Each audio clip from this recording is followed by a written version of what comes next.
The morning sun poured gently through the large windows of the school hallway, creating long, soft lines of light across the shiny floors. Students hurried past, some laughing loudly, others moving with the quiet focus of someone who had a test or homework on their mind. The air smelled faintly of chalk and old books, mixed with the tang of metal from the lockers lining both sides of the hallway. Everything looked normal, almost peaceful, but for some this hallway had become a place where fear waited in the shadows. Among the crowd was a girl in a wheelchair. She moved steadily, her hands gripping the wheels as she navigated around students. She was quiet, keeping her gaze forward, avoiding eye contact as she passed the groups of chatting kids. Her backpack rested on her lap, heavy with books, and a notebook peeked out, filled with neat handwriting. She didn't make waves. She didn't ask for attention. She simply tried to move through her day as best as she could, but the hall had its predators just as any school does. A group of students, older and louder than most, leaned against the lockers near the cafeteria entrance. Their laughter bounced off the walls, loud enough to make heads turn. They were known around the school for being troublemakers, the kind who enjoyed seeing others struggle. Today they had their eyes on her. As the girl approached, they nudged each other, whispering and smirking. "Watch this," one of them muttered. There was a cruel excitement in the way they moved, the kind that came from knowing they could intimidate without consequence. She hadn't seen them yet. Her attention was on the upcoming history test, on the words she had to remember. She was thinking about the essay she had stayed up late to finish, the questions she might get wrong, and how she could answer them without freezing in front of the teacher. Then it happened in a single sudden motion. One of the boys lunged forward and tipped her wheelchair. The books and notebooks spilled to the floor like leaves in the wind, and the girl fell with a sharp, startled cry. The world seemed to pause for a moment, the noise of the hallway dimming around the sound of her wheels scraping against the floor. A few students gasped. Some froze, unsure what to do. A couple of kids laughed awkwardly at first, then louder as if that would cover their shock. The bullies laughed too, a low, cruel sound that echoed down the hallway. They shoved each other playfully, proud of the chaos they had caused. The girl's first instinct was shock, then confusion. Her hands had scraped against the floor, leaving faint red marks, and her books were scattered in a messy pile. Her backpack strap had torn slightly as she tried to catch herself. Pain and embarrassment washed over her, the kind that burned in the chest and made it hard to breathe. For a moment, she just sat there, breathing fast, trying to gather herself.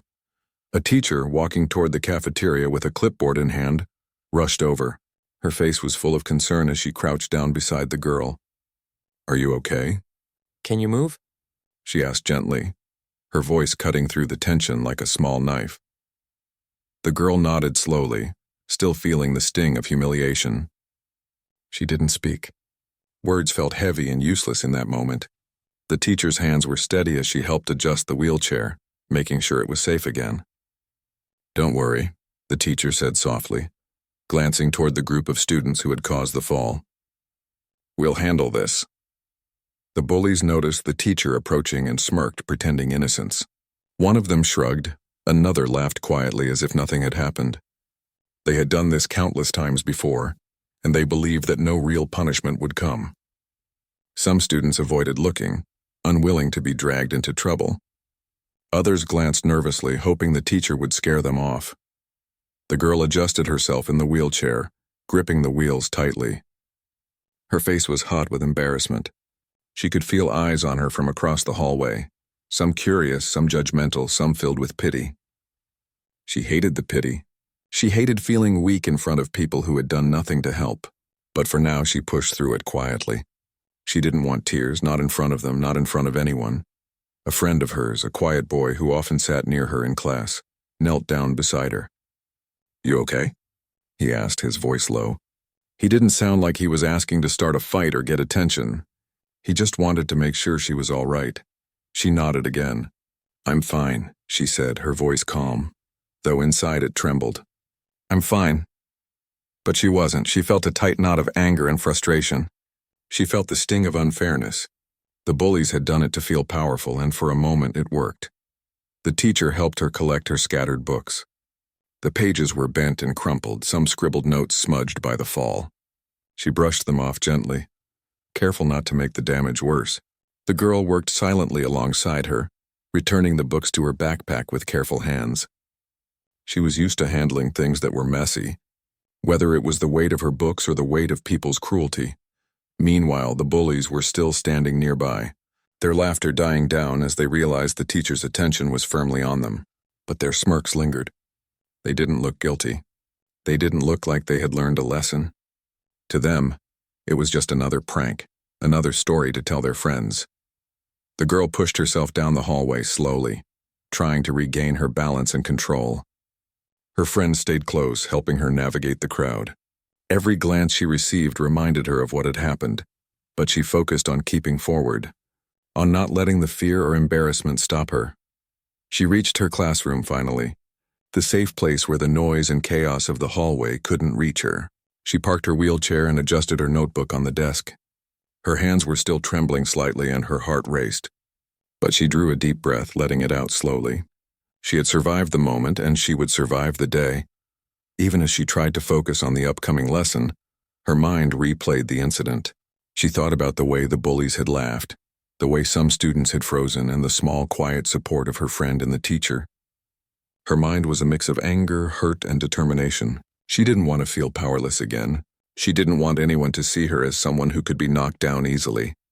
For the first time that morning, she allowed herself a small, private moment of resolve. She promised herself that she would find a way to stand up, a way to show that cruelty and fear would not define her. It wasn't about revenge. It was about dignity, about claiming her own space in the world without fear. The day went on, lessons blending together, but she carried that quiet promise in her heart. Every glance toward the hallway reminded her of the bullies, but she refused to let it distract her too much. She took notes carefully, answered questions when asked, and spoke softly to classmates who came near. When the bell finally rang for lunch, she felt the first real relief of the day. The hallways filled with chatter and laughter again, and she knew she would have to face them eventually.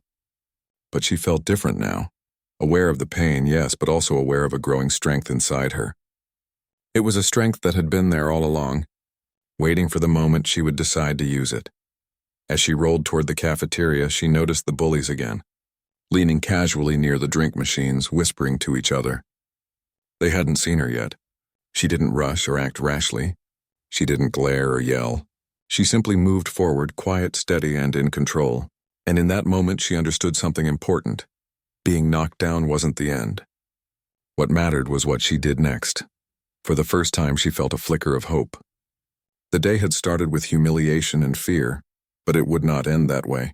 Somewhere in the next 30 minutes, in the moments that lay ahead, she would find a way to face what had happened. And when she did, she knew she would do it on her own terms. The lunchroom was buzzing with energy. The smell of pizza, fries, and warm bread filled the air, mixed with the chatter of hundreds of students talking over each other. The girl in the wheelchair rolled slowly through the crowded space, her hands steady on the wheels.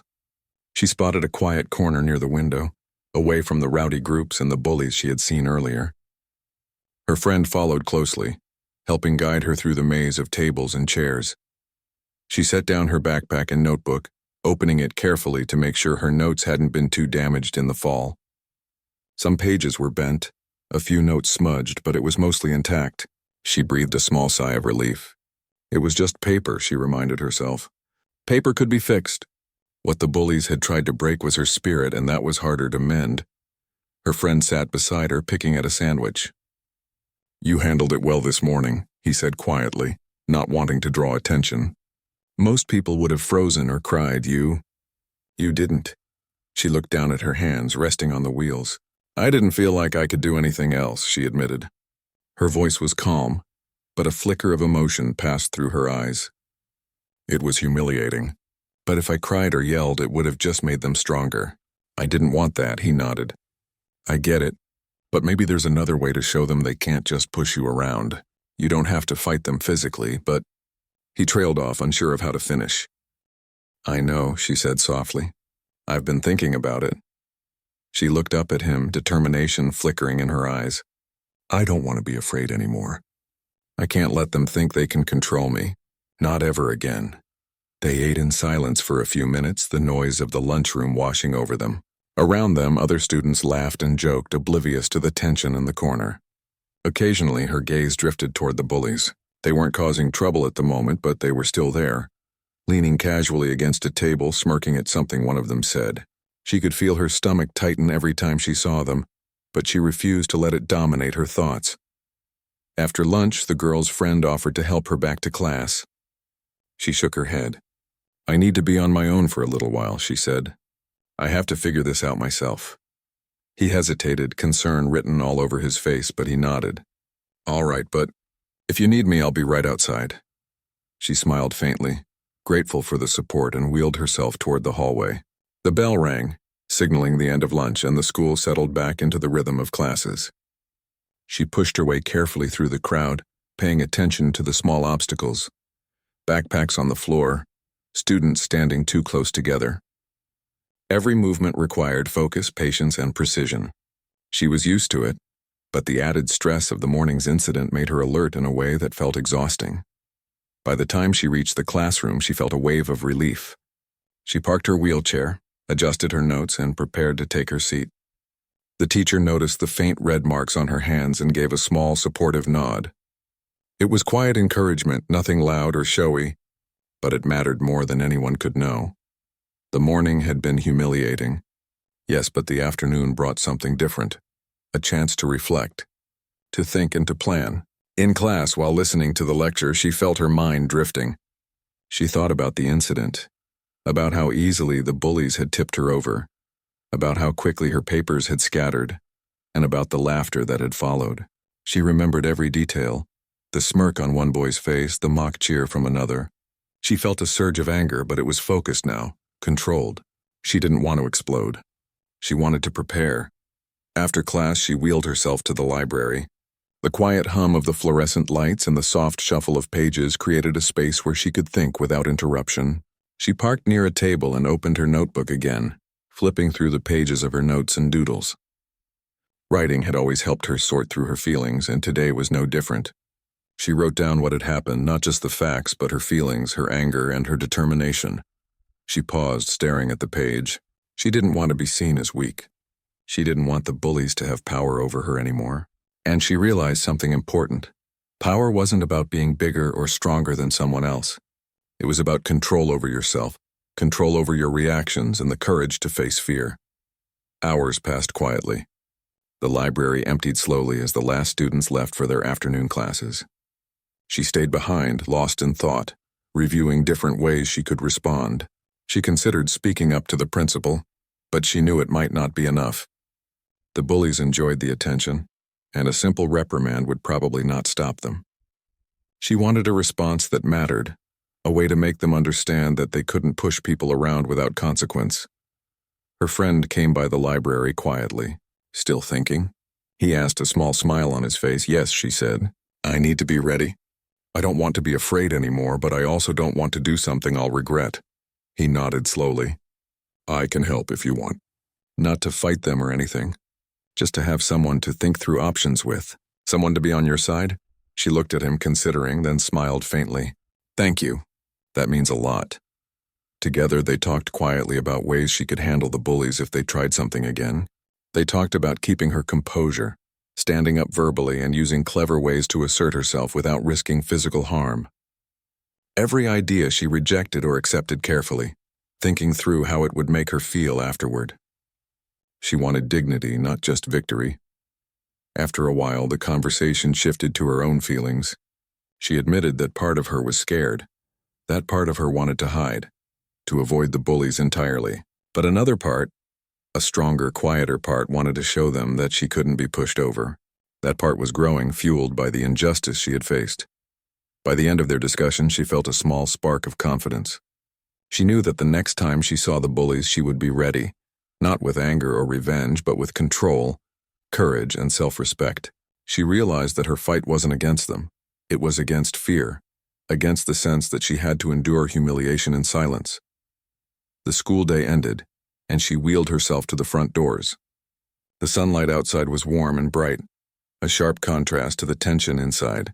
Students rushed past, eager to leave, but she moved slowly, carefully, savoring the moment of calm. Her friend walked beside her, offering silent support. As she reached the edge of the schoolyard, she glanced back at the building, thinking about the morning and the hours that had passed. She had faced something difficult, something unfair, and survived. She had felt anger, fear, and humiliation, but she had also discovered a quiet strength she hadn't realized was there. It wasn't loud or flashy, but it was real, and it was hers. Her friend broke the silence. "You're going to be okay," he said simply. She nodded, a small smile playing on her lips. "I will be," she said. I just need to be ready. I can't let this happen again. Not to me and not to anyone else." The ride home was quiet, each lost in their own thoughts.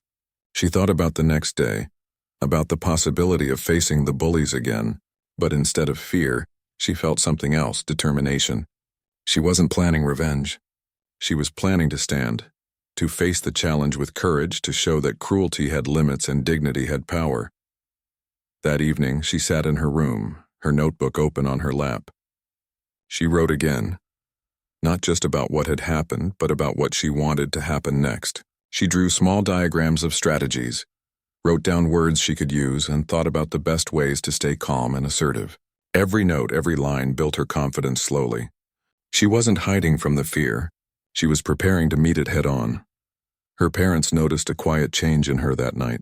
She was thoughtful, serious, but not sad. She spoke calmly about the incident, focusing on facts, not emotion. They listened, offering support without pity, which helped more than they knew. They reminded her that she was strong, that she had the right to stand up for herself, and that they trusted her judgment. Their encouragement reinforced what she had already begun to feel inside. Strength wasn't about size or power. It was about choice, courage, and dignity. As she went to bed, she felt a sense of calm determination. She had survived the first day. She had reflected, thought, and planned. And she knew that tomorrow, if the bullies tried again, she would be ready, not with anger, but with strength. The seed of courage had been planted, and it was growing. The next morning, the girl woke up with a sense of purpose. She sat on her bed for a few minutes, thinking about the day ahead. She felt the familiar ache from yesterday's fall, but it wasn't just physical. It was the memory of the laughter, the smirks, and the feeling of being powerless. She shook her head slightly as if to clear it. Today would be different. She wouldn't be afraid. After breakfast, she prepared for school with quiet determination. She carefully packed her backpack, making sure everything she needed was secure. She checked her wheelchair, ensuring it rolled smoothly and that nothing could trip her up. Each small action was a reminder to herself: control, preparation, readiness. She didn't want to leave anything to chance. The walk to school with her friend beside her was quieter than usual. The morning air was crisp, carrying the faint smell of autumn leaves and the distant hum of traffic. Her friend offered small words of encouragement, nothing overbearing, just gentle reminders that she wasn't alone. She appreciated it but didn't need reassurance right now. She felt a growing confidence in herself that didn't rely on anyone else. As they approached the school, the familiar sight of the building brought a mix of emotions. The hallways where she had been humiliated yesterday now seemed smaller, less intimidating. She could almost feel the memory of the fall lingering in the walls, but instead of fear, it fueled her resolve. She pushed herself toward the entrance, each movement steady, deliberate. The first period passed slowly, her mind alternating between focusing on the lessons and replaying yesterday's events in her head. She noticed the bullies from across the room, leaning casually against lockers, whispering to each other and occasionally glancing in her direction. For a brief moment, she felt the familiar tighten of anxiety in her chest, but she didn't let it dominate her. She focused on the lesson, on taking notes, on breathing steadily. She reminded herself she controlled her own reactions. They didn't control her. During the next break, she wheeled herself to a quiet corner of the hallway. She pulled out her notebook again, not to write notes, but to think, plan, and prepare. She wrote down what had happened yesterday, the small details that mattered, the timing, the reactions of the other students, even the expressions of the bullies. Every observation was useful. Every detail could help her anticipate what might happen next. Her friend joined her again. "You've been thinking a lot," he said softly. "I know you're planning something, but be careful. Don't let it get too heavy." "I'm not," she replied. I want to be ready. I don't want to be caught off guard again. That's all." They sat in silence for a moment, watching other students pass by. Some glanced at her, some didn't notice at all. She realized how much courage it took just to exist in the space where yesterday's humiliation had happened. Every glance from strangers, every whisper in the hallway, reminded her that she had to hold herself steady, that she had to stand tall, even when it felt impossible. After a few minutes, the bell rang and students scattered to their classes. She wheeled herself carefully, moving past clusters of chatting students and avoiding the scattered backpacks and coats left in the halls. She felt a quiet satisfaction in the control she had over her own movements. It was small, but it mattered. Throughout the day, she continued to observe. She noticed the bullies' habits, the way they lingered near certain areas, the moments when they felt confident and unobserved. She paid attention to the students around them, seeing who laughed, who stayed silent, and who simply avoided the situation. Every observation added to her understanding. Every detail made her feel a little more prepared. Her determination grew as the day passed. She realized that she didn't have to respond in the same way the bullies acted. She didn't have to resort to cruelty or anger. Instead, she could respond with composure, with intelligence, and with courage. She could take the power they had tried to claim and turn it into her own. At lunch, she found a table near the back of the cafeteria. Her friend joined her, and together they discussed different ways she could assert herself if the bullies tried something again. They considered words she could use, ways to remain calm, and methods to avoid escalating the situation while still standing her ground. They even practiced scenarios quietly, imagining different reactions and planning responses. By the end of lunch, she felt a growing sense of confidence. The fear that had clung to her like a shadow yesterday was fading, replaced by a quiet, steady strength. She didn't need to fight physically. She didn't need to seek revenge. What she needed was control, courage, and the determination to face fear directly. The afternoon classes passed in a blur of notes, assignments, and careful observation. She watched the bullies from a distance, noting the moments when they tried to assert dominance, the small gestures meant to intimidate, and the reactions of those around them. She realized that their power depended not on their actions alone, but on the fear and hesitation of others. If she could remain steady, confident, and unshaken, their influence would weaken. After school, she wheeled herself to the courtyard, enjoying a few quiet moments of fresh air. The sunlight warmed her face, and she felt a strange sense of peace. The day had been challenging, but she had survived. She had observed, planned, and strengthened herself. And most importantly, she had decided how she would respond when the moment came.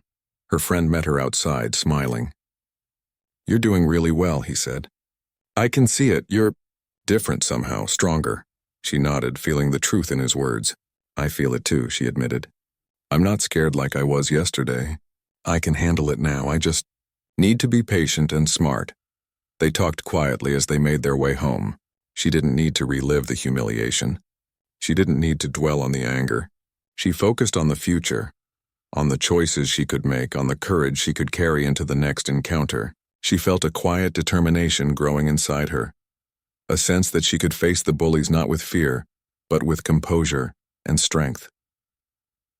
That evening, she sat in her room with her notebook open. She wrote down everything she had observed throughout the day, from the bullies' movements to the reactions of other students. She made a list of strategies, noting what might work and what might not. She considered the words she could use, the way she could project confidence, and how she could maintain control over her emotions. Her parents noticed a change in her demeanor. She spoke calmly about her day, about the incidents she had faced, and about the plans she was forming. They listened, offering support without pity, reinforcing the quiet strength she was cultivating. Their encouragement mattered, but she knew the true challenge would come tomorrow in the hallways of the school, when the bullies tried to assert their dominance again. As night fell, she felt a sense of readiness she hadn't felt before. The fear that had followed her like a shadow was still there, but it was smaller now, manageable. She knew she couldn't control the bullies' actions, but she could control her own. She could remain calm, confident, and prepared. She could assert herself with dignity, without resorting to anger or cruelty. Sleep came slowly, but when it did, it carried her into dreams where she was not the girl in the wheelchair who had been knocked over. In her dreams, she moved with confidence, speaking clearly, standing tall and facing challenges without hesitation. It was a glimpse of what was possible, a vision of the courage she was cultivating in waking life. The next morning, she woke again with determination. The day ahead would test her, but she felt ready. She reminded herself of the strategy she had planned, the words she would use, and the composure she would maintain. The bullies might try to intimidate her, but they would not control her. They would not define her. At school, she moved with quiet purpose through the hallways. Her friends stayed nearby, offering silent support but not interfering. She observed the bullies, noticing their usual postures, their gestures, and their attempts to assert dominance. She felt the familiar knot of anxiety, but it was under control. She breathed deeply, focusing on her own strength rather than their intimidation. Class by class, she stayed alert, taking notes, participating when necessary, and observing the environment around her. She watched for moments when the bullies might act, preparing mentally for every scenario. By the time lunch arrived, she felt a quiet confidence settling in. She knew she was ready, not for revenge but for self-respect, not to hurt but to assert her presence and strength. She wheeled herself to the cafeteria, scanning the room. The bullies were there, leaning against a table, whispering and laughing. They noticed her and smirked, but she didn't respond with fear or anger. She simply moved with steady purpose, projecting calm confidence. She found her seat, her friend beside her, and prepared for the next step she would take when the moment came. Every glance, every movement, every breath reminded her she was ready. The challenge was ahead, but so was her courage. She wasn't just surviving anymore. She was preparing to rise, to stand, and to claim her dignity. And when the moment came, she would face it with strength, clarity, and quiet determination. The next morning, the school corridors felt different to her. They weren't empty, but somehow they felt smaller, less threatening. She moved her wheelchair steadily, feeling the quiet strength she had been building over the past 2 days. Her hands gripped the wheels with a sense of control she hadn't had before. She could feel the tension in her chest, the familiar knot of anxiety, but this time it was manageable. She was ready. Her friend stayed nearby as usual, offering silent support.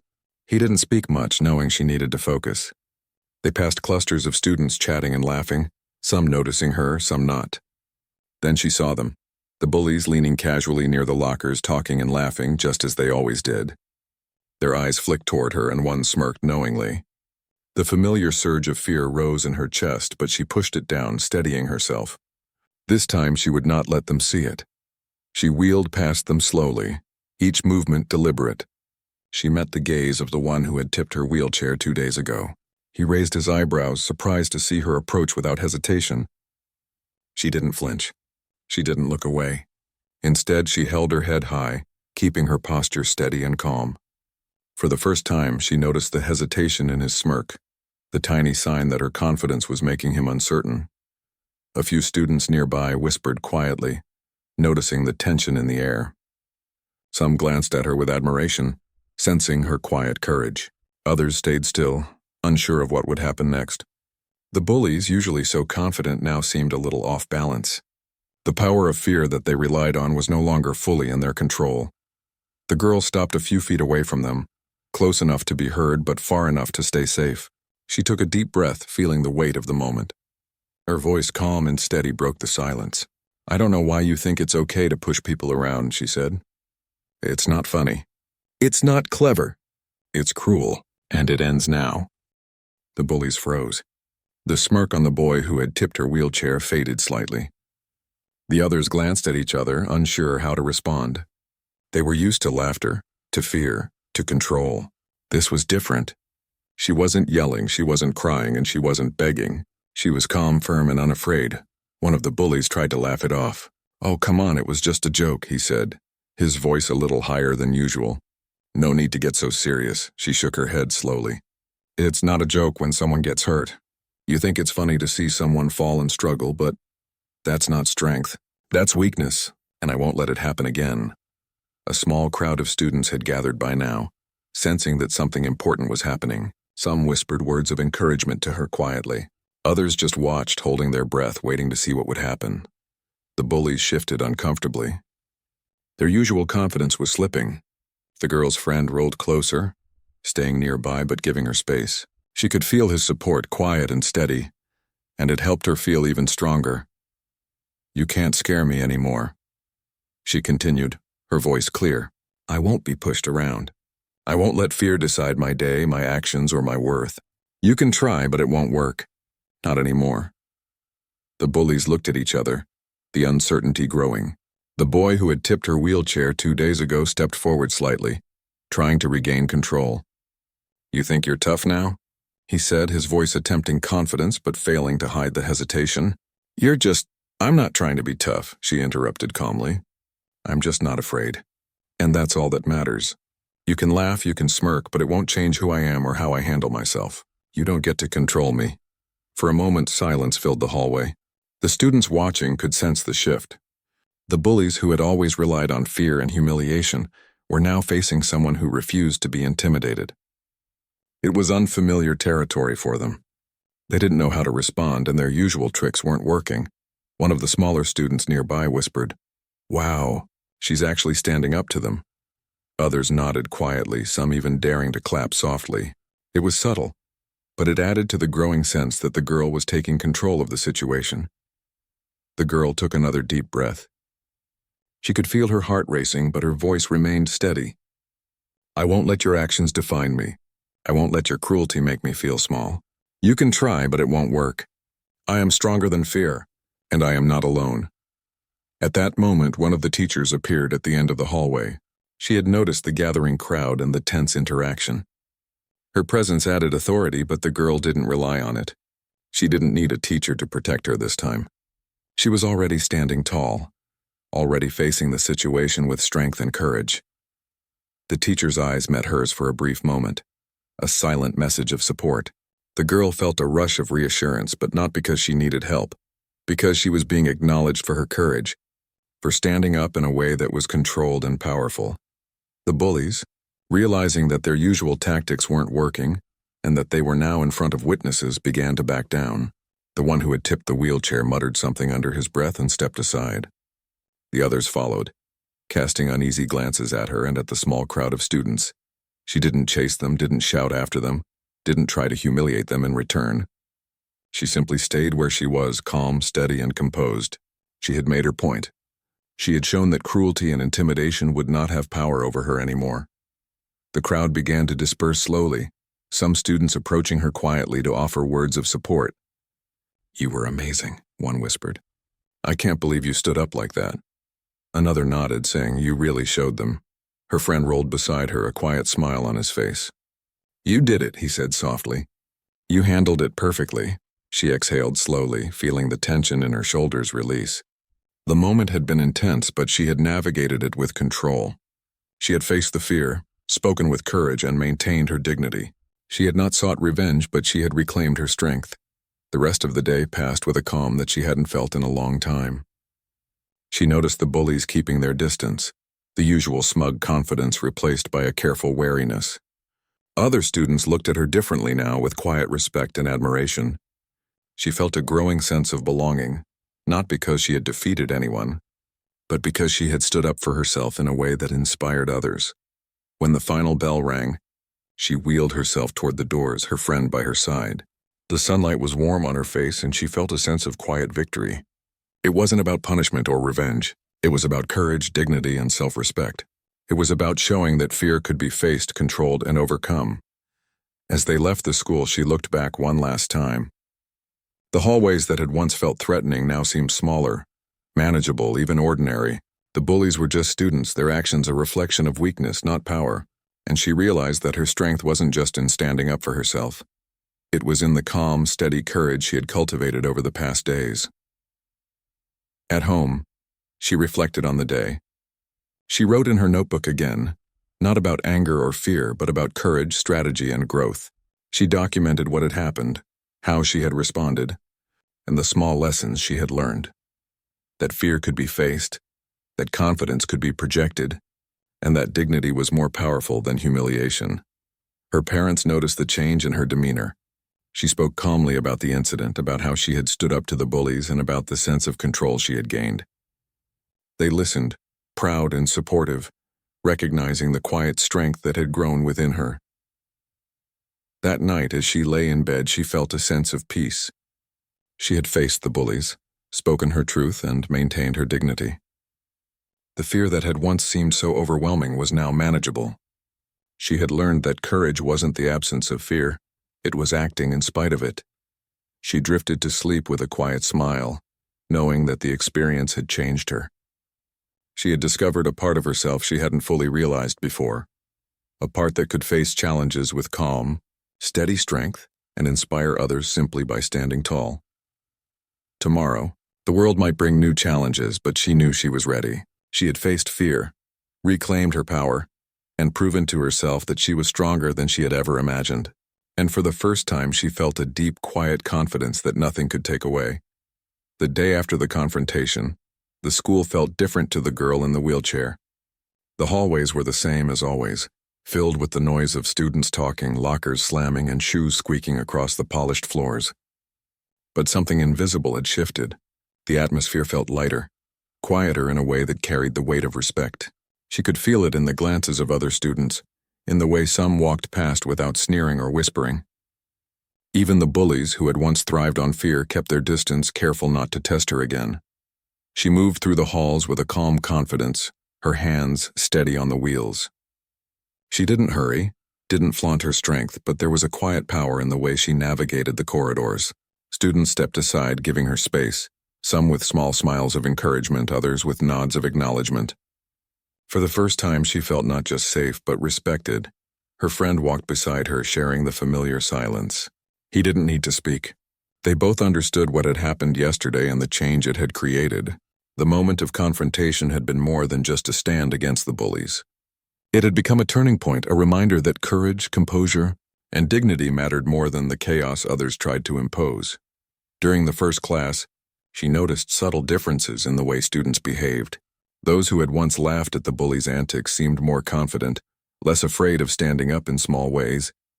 Some quietly offered words of support when they passed her desk. Others simply gave her a respectful nod, acknowledging the courage she had shown. She realized that her own strength had ripple effects, inspiring small acts of courage and consideration in others. When the teacher asked a question, she answered confidently, her voice calm and steady. She could see students around her reacting, some with admiration, some with surprise at the poise she displayed. Her friend smiled quietly from across the room, proud not because she had shown aggression, but because she had demonstrated control, intelligence, and bravery. By lunchtime, the hallways were bustling with energy as usual. She wheeled herself to the cafeteria, scanning the room.